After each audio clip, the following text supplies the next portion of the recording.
Hey everybody, hello and welcome back to channel Info Island and guys welcoming you all to another exam analysis video। और आज की इस video में हम बात करने वाले हैं एमपी पुलिस कांस्टेबल का आपका आज का यानी कि 3 नवंबर 2025 का जो एग्जाम फर्स्ट शिफ्ट का आपका कंडक्ट हुआ है उसके डिटेल्ड एग्जाम एनालिसिस के बारे में आज इस वीडियो में हम बात करेंगे। And not only the detailed exam analysis, उसके साथ साथ आपको सभी जीके जीएस क्वेश्चंस जो कि आज के 3 नवंबर के फर्स्ट शिफ्ट के पेपर में पूछे गए हैं वो सारे भी आज के इस वीडियो में हम डिस्कस करेंगे। एंड यस गाइस, जो हम आपको एनालिसिस प्रोवाइड कराने वाले हैं अभी आगे वीडियो में, जैसे आप देखोगे ये सारा जो एनालिसिस है ये स्टूडेंट्स के रियल फीडबैक पे बेस्ड है, जो उनके मेमोरी बेस्ड क्वेश्चंस थे, ऐसा कुछ जो उनको याद रहा और सेंटर पर जब हम पहुंचे उन्होंने हमें बताया, तो ये सारी चीजें रियलिस्टिक फीडबैक पर बेस्ड है और जो एग्जाम रिव्यू है वो उसी चीज पर बेस्ड है। तो प्लीज आप उस चीज का ध्यान में रखिएगा।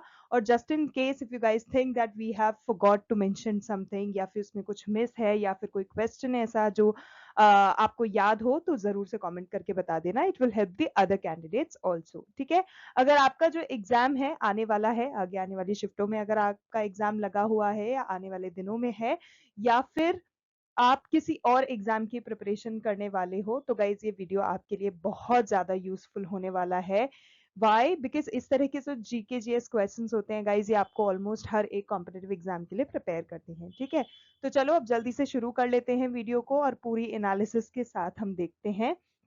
And one more thing guys, जैसे कि आप सब जानते ही हो, ये जो मध्य प्रदेश पुलिस कांस्टेबल का एग्जाम है 2025 का, ये MPESB, ठीक है, बहुत से बच्चों को पता नहीं होता, इसीलिए I thought of sharing it in my videos, थोड़ा सा बैकग्राउंड भी जिससे कि आपको पता हो। सो MPESB बेसिकली क्या है? Madhya Pradesh employees selection board. ये जो MPESB है इसके द्वारा ही इस बार के ये एग्जाम्स कंडक्ट करवाए जा रहे हैं। और इसमें होता क्या है, जो कैंडिडेट्स होते हैं उनको रिटन टेस्ट हो गया, फिजिकल एफिशिएंसी टेस्ट जिसको हम पीईटी बोलते हैं वो, और डॉक्यूमेंट वेरिफिकेशन के थ्रू ही सेलेक्ट किया जाता है इन पर्टिकुलर एग्जाम्स में। ठीक है, रिटन एग्जाम जो होते हैं उसमें almost a total of 100 questions होते हैं carrying 1 mark each with no negative marking. ठीक है, जिसमें आपको कौन कौन से सेक्शंस का सामना करना पड़ सकता है, तो जीके आपका हो गया, करंट अफेयर्स हो गए, रीजनिंग हो गया, मैथमेटिक्स हो गया, साइंस हो गया। ठीक है, तो ये सारे वो सेक्शंस हैं जो कि आपको एग्जाम में देखने को मिलते हैं इसके, और जो टोटल टाइम आपको दिया जाता है उस विद इन दैट टैट आपको जो आपको टाइम अलॉटेड है उस चीज को करने के लिए वो करना रहता है। And yes, there is a plus point की नेगेटिव मार्किंग नहीं है, तो कहीं ना कहीं आपके पास एक फ्रीडम है टू कि वो सारे क्वेश्चंस जो कि जस्ट इन केस आपको लगे कि आपको नहीं पता है आप उनको भी अटेम्प्ट कर सकते हो। So it is a win win situation in both the cases. ठीक है, so that's about a little background जो कि मुझे आपको बताना था। Now it's time for us to begin with the video and see every thick and thin detail of today's examination. और यस, वीडियो को शुरू करने से पहले मैं चाहती हूँ अगर आप चैनल पे नए आए हो तो जल्दी से चैनल को सब्सक्राइब कर लो, नोटिफिकेशन बेल आइकन को हिट कर दो। And yes, please do it, it is free free free, it's not going to cost you anything, free है। ठीक है, आपको फ्री में सब्सक्रिप्शन मिलेगा इतनी इंफॉर्मेटिव वीडियोस का, और हमें थोड़ा सा मोटिवेशन मिल जाएगा to come up with such informative videos. ठीक है, सो जरूर से कर लेना। ओके, सो गाइज जैसा कि मैं आपको बता ही चुकी हूँ, हम एक एक चीज डिस्कस करेंगे। तो गाइज उस एक एक चीज में हम सबसे पहले सेक्शन वाइज एनालिसिस देख लेते हैं कि कौन कौन से सेक्शन मौजूद थे जिसमें कौन कौन से तरह के क्वेश्चंस आपको बताने थे।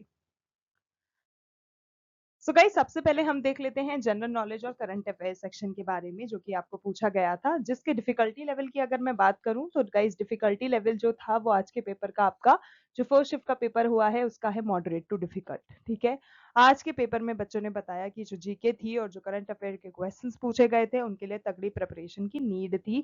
अगर आपकी प्रिपरेशन तगड़ी नहीं है, अगर आपने पढ़ाई नहीं करी है, तो आप इस सेक्शन को नहीं निकाल पाओगे आसानी से, फिर तुक्के ही मारते रह जाओगे। So this was the case today. जो क्वेश्चंस थे वो मेनली रीसेंट इवेंट से थे, ये एक अच्छी बात है। स्टैटिक जीके और जो मध्य प्रदेश का जीके है, मतलब कि स्टेट स्पेसिफिक टॉपिक्स पर क्वेश्चंस बेस्ड थे। और यस, स्टूडेंट्स के अकॉर्डिंग ये भी रहा कि जो एमपी जीके है, जैसे कि मैंने आपको पिछले वीडियोस में भी बताया है कि आप एमपी एक होता है ना कि जब आप एक स्टेट स्पेसिफिक चीजों के लिए प्रिपेयर दे कर रहे हो, स्टेट स्पेसिफिक चीजों का पेपर दे रहे हो, तो it is very much necessary for you to know उस स्टेट स्पेसिफिक चीजों के बारे में, ठीक है। तो इसीलिए एमपीजीके से 4-5 कुछ क्वेश्चंस थे, 2-3 क्वेश्चंस जो थे वो करंट अफेयर्स से थे, और जो करंट अफेयर्स से थे वो साल 2024-25 के जो इवेंट्स रहे हैं नेशनली इंटरनेशनली उन चीज पर बेस्ड थे। इसके अलावा हिस्ट्री और पॉलिटी के कुल 3-4 कंसेप्चुअल क्वेश्चंस पूछे गए थे, तो बच्चों ने बताया कि थोड़ा सा डिफिकल्ट की तरफ गया आज का पेपर। अब मेमोरी बेस्ड क्वेश्चंस जो हमें पता लगे हैं, तो गाइज जैसे कि एमपी का सीएम जो है, गवर्नर जो है, इसके बारे में पूछ लिया गया। वर्ल्ड हेरिटेज साइट्स जो है एमपी की, उनके बारे में पूछ लिया गया। 2025 का जो रिपब्लिक डे है उसके चीफ गेस्ट कौन रहे थे, और जो डैम्स हैं, रिवर्स हैं, ठीक है, चाहे वो गांधी सागर हो, तवा हो, बेटवा हो, ये सारी ही रिवर्स के बारे में आपको जानना जरूरी है क्योंकि पूछा जा रहा है। अब बढ़ते हैं रीजनिंग की ओर। तो गाइज रीजनिंग का कैसा क्या रहा आज, तो गाइज रीजनिंग के डिफिकल्टी लेवल की अगर मैं बात करूं तो वो आपका रहा है इजी टू मॉडरेट। आज भी बच्चों ने यही बताया कि उन्होंने रीजनिंग को बहुत जल्दी कर लिया और सबसे पहले उन्होंने रीजनिंग का अटेम्प्ट दिया और रीजनिंग के सारे क्वेश्चंस अच्छे से कर लिए क्योंकि वो टाइम सेविंग साबित हुआ। और यस फिर क्वेश्चन सारे सही करे हैं तो कहीं ना कहीं एक अलग लेवल का कॉन्फिडेंस आ जाता है to get along with the rest of the paper. तो बहुत से स्टूडेंट्स ने ये कहा कि जो रीजनिंग का पेपर है वो बिल्कुल भी टाइम कंज्यूमिंग नहीं था। बिल्कुल भी टाइम कंज्यूमिंग से मेरा मतलब है कि एक भी ऐसा क्वेश्चन नहीं था जहां पर उनको पेन एंड पेपर पे थोड़ा सा एक होता है ना कि सॉल्व करने का जरूरत हो रहा था। वो बहुत ही ज्यादा प्रिडिक्टेबल चीजें हो रही थी क्योंकि obviously if you have prepared well तो आपको एग्जाम आसान ही लगता है। So as per students, most of the students time consuming बिल्कुल नहीं था, और जो मोस्टली क्वेश्चंस आए थे वो एनालिटिकल और सीरीज बेस्ड ही क्वेश्चन थे, तो it is a very good thing. Topics की अगर मैं बात करूं तो गाइस ब्लड रिलेशन थे 2 क्वेश्चन, नंबर सीरीज से 3 क्वेश्चन, कोडिंग डिकोडिंग के 3 क्वेश्चन, डायरेक्शन सेंस के 2 क्वेश्चन और सिलोजिज्म से 2 क्वेश्चन। ये हमें बच्चों द्वारा बताया गया है। अब आपका क्या कहना है जरूर से कमेंट में बताइएगा। So as I just told you about student feedback, तो गाइज बच्चों ने बताया कि जो रीजनिंग है वो बहुत ज्यादा इजी थी। बस 1-2 क्वेश्चन जो थे वो ट्रिकी थे, इसके अलावा सब आसान था और टाइम काफी ज्यादा बचा। ओके तो नेक्स्ट हमारा सेक्शन है मैथमेटिक्स। अगर हम मैथमेटिक्स के आज के पेपर के डिफिकल्टी लेवल की बात करें तो गाइज वो रहा है मॉडरेट। ना ही इजी ना ही डिफिकल्ट, वो रहा है मॉडरेट, ठीक है।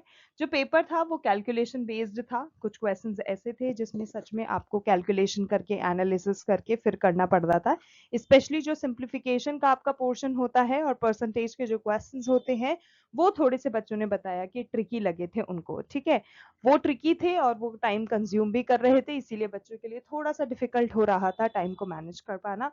पर क्योंकि बहुत से बच्चों ने बताया कि वो मॉक टेस्ट लगाए थे, उन्होंने प्रिपेयर करा था, तो कहीं ना कहीं उनको उस एनवायरनमेंट की पहले से ही आदत है। इसीलिए मैं आपको हर बार मेरे हर एक एनालिसिस के वीडियो में बोलती हूँ कि चाहे आप किसी भी कॉम्पिटेटिव एग्जाम का हिस्सा क्यों ना हो, कौन सा एग्जाम दे रहे हो, आपको मॉक टेस्ट ज्यादा से ज्यादा लगाने हैं, ऑलमोस्ट डेली लगाने हैं।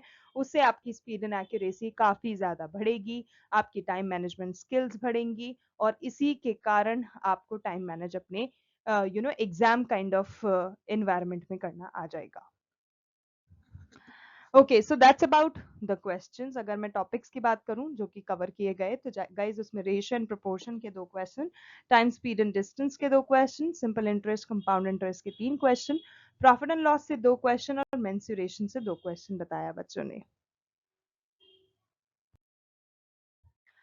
फीडबैक उन्होंने ये दिया कि जो मैथ्स है वो मैनेजेबल थी, बस SICI यानी कि सिंपल इंटरेस्ट और जो कंपाउंड इंटरेस्ट के क्वेश्चंस थे वो थोड़े से लेंदी थे।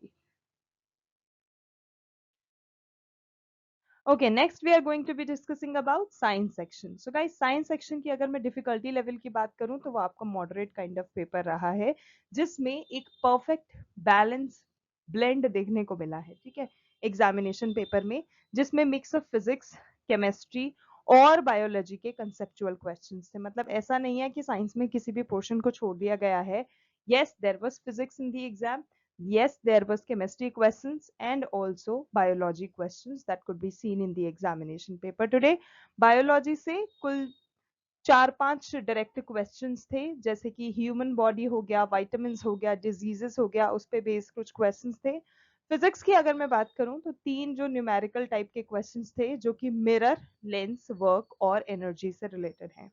केमिस्ट्री में वी टॉक अबाउट तो पीरियोडिक टेबल हो गया और एसिड्स बेसिस हो गए, इन पर बेस्ड कुछ क्वेश्चंस आए थे केमिस्ट्री में। So that is about science section. इसके अलावा we discuss about the example question जो कि देखे गए थे। उसमें आपका विटामिन डी का सोर्स क्या होता है, इस तरह से कुछ पूछ लिया गया, या फिर जो मिरर इमेजेस होती हैं उनके जो एंगल होते हैं ना, उस पर बेस्ड कुछ क्वेश्चंस थे। और बेकिंग सोडा का केमिकल नेम क्या होता है। सो गाइज ओवरऑल अगर हमें एग्जाम रिव्यू देना हो in a nutshell, so what are we going to say. उसमें गाइस जो ओवरऑल आपका डिफिकल्टी लेवल रहा है पेपर का, वो मॉडरेट रहा है। आज की आपका पहली शिफ्ट का पेपर, गुड अटेम्प्ट्स की अगर हम बात करें तो कुल 75 से 82 आपके जो क्वेश्चंस हैं आप गुड अटेम्प्ट्स कंसिडर कर सकते हो। एवरेज अटेम्प्ट्स जो स्टूडेंट्स ने दिए हैं तो guys around 78 is the average attempts given by students. Next अगर हम समरी में सारा जो स्टूडेंट्स का हमें फीडबैक मिला है वो अगर आपको बताएं तो गाइस वर्ड टू वर्ड मैं आपको बताती हूँ जो बच्चों ने बताया है। एक स्टूडेंट ने हमें बताया कि पेपर बैलेंस्ड था, ना ज्यादा इजी ना ज्यादा हार्ड। एक स्टूडेंट ने बोला जीके जो था वो थोड़ा सा ट्रिकी था, लेकिन जो रीजनिंग था और मैथमेटिक्स था वो इजी था, मैनेजेबल था। साइंस के क्वेश्चन एक स्टूडेंट को कंसेप्चुअल लगे, कुछ रिपीट क्वेश्चंस भी उनको देखने को मिले। This was said by one of the student. Next we talk about the expected cut off जो कि एक्सपर्ट्स के द्वारा प्रिडिक्ट करी गई है। वो यही है कि जो जनरल कैटेगरी के बच्चे हैं वो एक्सपेक्टेड कट ऑफ जो कि हम 100 आउट ऑफ 100 बताएं तो वो 72 78 लेके चल सकते हैं। अदर बैकवर्ड क्लासेस के लिए अगर हम बात करें तो guys 68 to 74 is the expected cut off for OBC category. Scheduled caste की अगर मैं बात करूं तो 62 65 is the expected cut off for SC. ST यानी कि शेड्यूल्ड ट्राइब्स की अगर मैं बात करूं तो 55 to 62 could be the expected cutoff for ST candidates. And at last we talk about EWS, तो EWS के लिए 68 to 73 आप expect कर सकते हो cut off for EWS candidates. ये जो सारा चीज अभी हमने डिस्कस करा है ये स्टूडेंट्स का जो एवरेज अटेम्प्ट्स रहा है, पेपर का डिफिकल्टी लेवल रहा है, उन सब चीजों पे बेस्ड आउट है। और yes as per the trend analysis this should be the thing. बाकी जो ऑफिशियल है वो तो आएगा जब पता चलेगा। Okay guys, now we are going to discuss all those questions जो कि आज के आपके 3 नवंबर के फर्स्ट शिफ्ट के एमपी पुलिस कांस्टेबल के पेपर में पूछे गए हैं। सो नंबर 1 आपको पूछा गया था कि how much amount is given to the second recipient in the Madhya Pradesh Bhimrao Ambedkar scholarship scheme. So basically there is this scheme जिसका नाम है बीएम, या तो आप पूरा बोल सकते हैं भीमराव अंबेडकर स्कॉलरशिप स्कीम। ठीक है, ये मध्य प्रदेश की गवर्नमेंट ने शुरू करी है और इस पर्टिकुलर स्कीम में जो सेकंड रेसिपिएंट होता है, सेकंड रेसिपिएंट यानी कि obviously there are different different people जिनका फर्स्ट भी होता है सेकंड भी होता है, but when we talk about the second recipient तो सेकंड रेसिपिएंट में जो मध्य प्रदेश भीमराव अंबेडकर स्कॉलरशिप स्कीम है उसमें 15,000 रुपए बच्चे को दिए जाते हैं। जो सेकंड रैंक्ड मेल होता है या फिर फीमेल होता है उन स्टूडेंट्स को 15,000 का अवार्ड दिया जाता है। ये जो थर्ड रैंक्ड मेल होते हैं। सो गाइज नेक्स्ट क्वेश्चन आपको पूछा गया था that who commissioned the construction of the Ellora temples. तो गाइज इसमें आपका करेक्ट आंसर होगा किंग कृष्ण प्रथम। ठीक है, कृष्ण फर्स्ट जो थे he is believed to have commissioned this temple as an act of devotion to lord Shiva. ठीक है, लॉर्ड शिवा को ये टेम्पल आप कह सकते हो उनके डिवोशन के लिए बनाया गया है किंग कृष्ण प्रथम के द्वारा, seeking to replicate the divine abode of Mount Kailash in stone। और ये जो प्रोजेक्ट है it was a spiritual endeavour जो कि डेमोन्स्ट्रेट करता है dynasty's wealth, engineering power, prowess and commitment to religious patronage.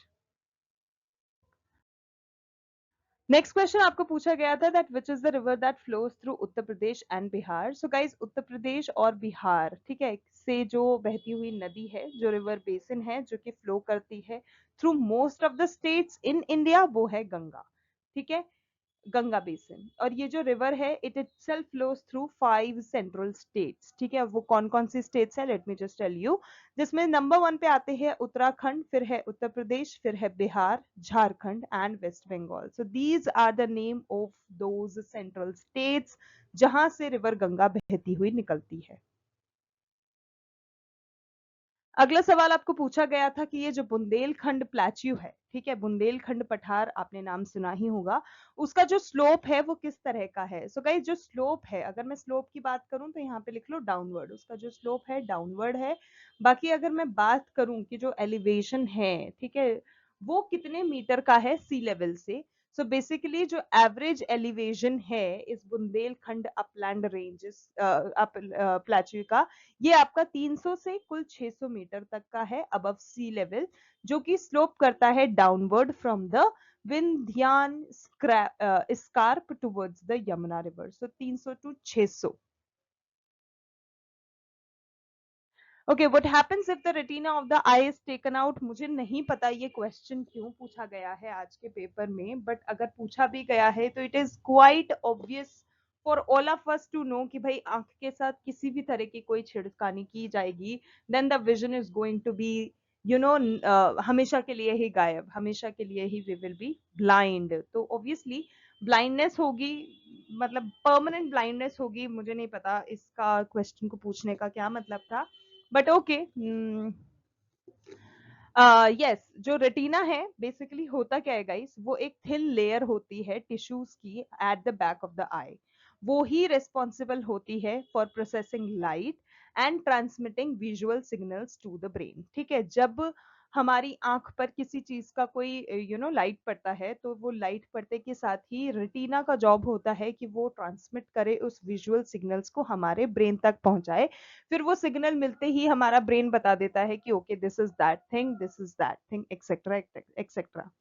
जब इंसान की आंख से उस चीज को डिटैच ही कर दिया जाएगा उसकी नेचुरल लोकेशन से, तो ऑब्वियसली विजन जो होगा वो खत्म हो जाएगा। और अगर आप उसको अनट्रीट ही रखते हो तो it can lead to permanent blindness. So the correct and the most obvious answer is it will lead to permanent blindness. Okay, next आपको पूछा गया था that what is the formula for rust that forms on iron. हम सब जानते हैं कि iron when comes in contact with oxygen, यानी कि एयर में जो प्रेजेंट होती है, उससे जब वो रिएक्ट करता है तो उस पे रस्टिंग हो जाती है। जब पानी और ऑक्सीजन दोनों मिल जाते हैं, जब ये आपने देखा होगा कभी कभी लोहे पे जब पानी पड़ जाता है तो वो उस पे रस्ट जंग सी जम जाती है। तो वो जो रस्ट जो होती है जो आयरन पर पड़ती है, जब वो रिएक्ट करती है ऑक्सीजन नंबर 1, ठीक है, क्योंकि एयर में प्रेजेंट है ऑक्सीजन। नंबर 2, जब उस पे पानी गिरता है यानी कि H2O की प्रेजेंस में, तो फिर क्या होता है, तो guys it is not pure iron oxide, it is a hydrated compound, यानी कि उसमें पानी के मॉलिक्यूल्स जो हैं वो भी प्रेजेंट हैं। ठीक है, इसीलिए जो उसका बाद में केमिकल फॉर्मूला बन के निकलता है वो होता है Fe2O3.XH2O, जहां पे अगर मैं X की बात करूं तो वो इंडिकेट करता है वेरिंग अमाउंट ऑफ वाटर। उसमें जितना भी अमाउंट ऑफ पानी प्रेजेंट है उसको रिप्रेजेंट करता है X that is available in here. Next आपको पूछा गया था SI unit of temperature. So guys temperature की अगर मैं एसआई यूनिट की बात करूं तो it is kelvin. And yes, according to the international system of units, जो एसआई यूनिट ऑफ टेम्परेचर है वो है केल्विन, जो कि डिनोट किया जाता है बाय द साइन के, अ कैपिटल के। ठीक है, ये डिनोट करता है kelvin. And in the field of science and engineering, जो केल्विन स्केल होता है इट इज जनरली एक्नॉलेज्ड और employed. Okay, next question. Which river originates from the Kaimur mountain range and flows towards the north? तो guys इसका सीधा सीधा answer हो जाएगा कर्मनासा। जो कर्मनासा है वो ओरिजिनेट करता है at a height of 350 meters, यानी कि 1150 feet on the northern face of Kaimur range near Sarodag, जो कि कैमूर डिस्ट्रिक्ट में मौजूद है बिहार के। ठीक है। Okay, next question, in which article is the description of the international council given? तो गाइस ये आपके आर्टिकल 224 में गिवन है। नेक्स्ट है, by which tribe is the Karma dance performed? तो गाइस जो कर्मा डांस होता है ये बेसिकली एक जनजाति है जिसका नाम होता है खारवार, उनके द्वारा परफॉर्म किया जाता है। अब क्योंकि हम बात कर रहे हैं इस ट्राइबल डांस की, तो गाइज उससे रिलेटेड कुछ इंपॉर्टेंट फैक्ट्स मैं आपको बताना चाहूंगी। सो ये जो ट्राइबल डांस है ये परफॉर्म किया जाता है during the autumnal festival of Karma Puja, ठीक है। और ये जो डांस है ये फोक कल्चर है गोंडवाना का, उससे रिलेटेड है, उससे संबंधित है। अब कौन कौन सी ऐसी स्टेट्स हैं जिससे ये रिलेटेड है? तो गाइस छत्तीसगढ़ हुआ, उत्तर प्रदेश हुआ, मध्य प्रदेश हुआ, उड़ीसा हुआ, आंध्र प्रदेश हुआ, तेलंगाना हुआ, झारखंड हुआ और महाराष्ट्र हुआ। ये कुछ ऐसी स्टेट्स हैं जिनसे ये डांस फॉर्म जो है ये रिलेटेड है, ठीक है। इसके अलावा हम बात करें कि कौन इसे परफॉर्म करता है, so guys both men and women perform this dance form to the tune of the instruments, जैसे कि ठुमकी, ठीक है। ठुमकी एक इंस्ट्रूमेंट है जो कि इस डांस फॉर्म में यूज किया जाता है। छल्ला, पायरी एंड झुमकी, ये कुछ ऐसे 4 इंस्ट्रूमेंट्स हैं जो कि इस पर्टिकुलर डांस फॉर्म को जब परफॉर्म किया जाता है तो यूज किए जाते हैं, ठीक है। और यहाँ बहुत स्टाइल्स हैं इस कर्मा डांस की, लेकिन 5 स्टाइल जो हैं जो कि पूरे सोनभद्र में प्रिवेल करते हैं वो हैं शौंदलियर्स, लंगाज, थार्स, लहाकिस और खेमता। ये कुछ ऐसी 5 स्टाइल हैं, ठीक है, तो ये आपको ध्यान में रखना है। अब guys because we are talking about folk dance, तो गाइज मैं आपको उत्तर प्रदेश के कुछ फोक डांसेस बताना चाहूंगी जो कि उत्तर प्रदेश में किए जाते हैं और काफी फेमस हैं, पॉपुलर हैं और जिनके बारे में क्वेश्चंस पूछा जाता है। सो जस्ट इन केस आपको पूछ लिया जाए तो प्लीज आपको पता होना चाहिए कि नौटंकी, रासलीला, छापेली, थाली डांस, जुडा एंड झेंता डांस, मांजरी डांस और कजरी डांस, ये जो हैं ये सब उत्तर प्रदेश में किए जाते हैं। So these are the name of those folk dances. Okay, and we have our last question, but not the least question for today's video. Who is the Attorney General of India? So guys, it is R. Venkataramani, who is the Attorney General of India as of now. ठीक है guys, तो ये था हमारा complete MP police constable आज यानी कि 3 नवंबर के फर्स्ट शिफ्ट का एग्जाम एनालिसिस। अगर आपका एग्जाम आगे आने वाली शिफ्ट में है या फिर आगे आने वाले दिनों में है तो आपको क्या करना है, अभी तक आपको वैसे पता चल ही गया होगा ये वीडियो देखकर, लेकिन अगर नहीं पता चला है तो मैं फिर से बता देती हूँ। You just need to focus on MPG के बेसिक जो साइंस के कॉन्सेप्ट्स हैं उनका ध्यान रखो। अरिथमेटिक्स के जो टॉपिक्स हैं जैसे कि एसआई हो गया, सीआई हो गया, प्रॉफिट एंड लॉस हो गया, टाइम एंड डिस्टेंस हो गया, कुछ ऐसे टॉपिक्स पे अपना एक कमांड रखो क्योंकि इसी तरह की चीजें पूछी जा रही हैं। मैथ्स के साथ साथ साइंस में चाहे फिजिक्स हो, केमिस्ट्री हो, बायोलॉजी, क्योंकि तीनों ही सेक्शन से चीजें पूछी जा रही हैं, तो अपना ग्रिप अच्छा रखो इन सब चीजों पे। एंड यस, आपका अगर आपने आज पेपर दिया है, आपका अगर आज पेपर हुआ है तो आपका एक्सपीरियंस कैसा रहा जरूर से कमेंट सेक्शन में बताइएगा। We would love to hear that from you. And इसके अलावा अगर आपको वीडियो हेल्पफुल लगा हो, इन्फॉर्मेटिव लगा हो तो लाइक करो, शेयर करो, सब्सक्राइब जरूर से करो और इसी तरह के और जेन्युइन एग्जाम एनालिसिस पाते रहने के लिए जरूर से चैनल को सब्सक्राइब कर लो, नोटिफिकेशन बेल आइकन को हिट कर दो, ठीक है। सो गाइज आज के लिए बस इतना ही। We will see you in our next video. तब तक के लिए all the very best to all the candidates and much love to all of you all. Thank you.